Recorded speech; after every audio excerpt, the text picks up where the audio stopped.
Imagine, it's the early 2000s, you're walking into a GameStop smelling that GameStop smell, the employee's trying to sell you or your parents on the GameStop membership, but most importantly, you're there to buy the newest, most exciting video game for $60. And you proceed to have a car ride that is filled with excitement just thinking about this game. All this doesn't really happen anymore. And some of you really young people probably don't even know what I'm talking about, but I miss it. And most importantly, I miss being able to spend $60 on a game and getting a complete experience. It used to be an honest business transaction, where now it feels more about deception and tricking the customer into ways to spending money. Today, I'm here to talk about how monetization has somewhat ruined video games for me. So the first thing is pay to win. Why do people even play games like this?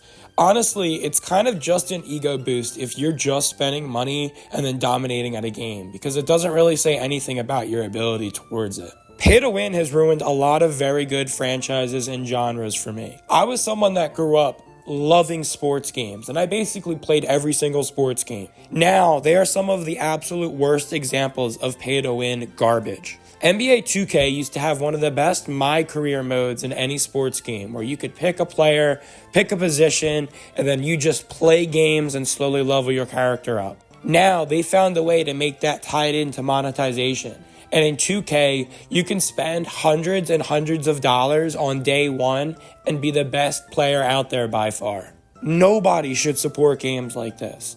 I honestly believe that 2K is one of the worst franchises currently existing. The next thing I want to talk about is DLCs and expansion. You shouldn't pay full price for a game that's half done. Companies like Nintendo will release a game like Mario Kart, which really doesn't have that much content to it. And it is fun, don't get me wrong, but especially Mario Kart on the Switch really isn't worth $60 in my opinion.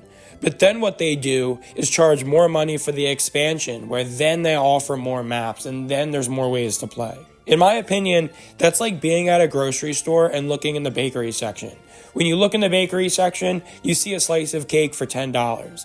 Imagine then you see a worker pick up that slice of cake, cut a little piece off, and then sell that original slice for $10, but now it's a bit smaller, and then also sell that piece they cut off for another $5.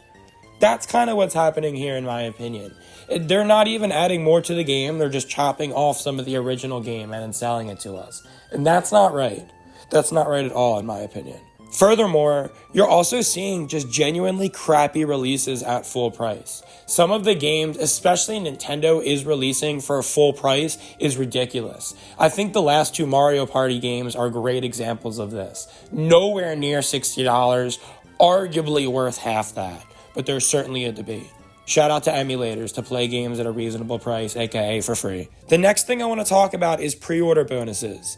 Companies incentivize players to give them money early on before they even get to play the game. What this does is this basically allows the company to secure the bag early on and know how much they're going to make early on and basically just have that money right away. But what this means is then the game is not held accountable, and it doesn't even have to be a good game. It's almost like they're tricking the customer into getting you excited about the initial release, knowing that you likely aren't going to play it very much. And that's messed up.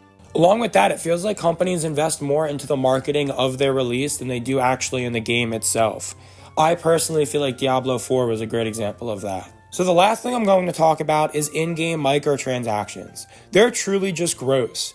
What really makes me hate them is the manipulation that's involved. In my opinion, money is power, and a lot of these companies are very, very powerful. Games like Fortnite have very intelligent people on their team that truly just understand how people think.